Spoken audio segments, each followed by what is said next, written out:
For most women that I work with, having a quote like good money month doesn't just mean relief. It feels like almost pressure. And now you have to maintain that. And if you don't maintain that, then it's going to slip back, or that means that you're not worthy or anything like that. She was like, I always have to look at that and make sure that this year's is better than last year's, because if not, that means that I'm failing or I'm slipping back and I'm not doing well. And so I just thought that that was really interesting and actually super relatable, probably for so many of us.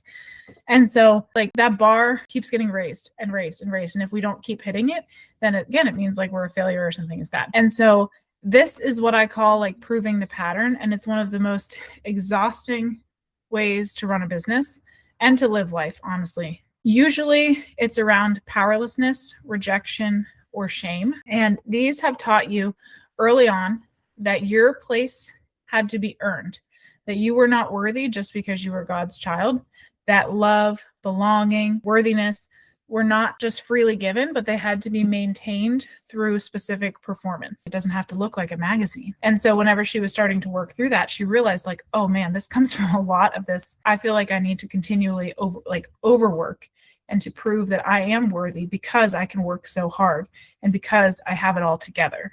Does that sound relatable to anybody? You really have to learn this through healing that wound that made you believe that your value was something that needed to be demonstrated externally rather than something that you just are. And again, I always say the devil screams and God whispers. So it's so much easier for us to hear the devil because he's constantly screaming in our ear, or we hear confirmation from the world, and therefore we have confirmation bias of like, we need to keep working, we need to keep doing this, when in reality, God is saying like, no, if you submit this all to me, I will take care of it.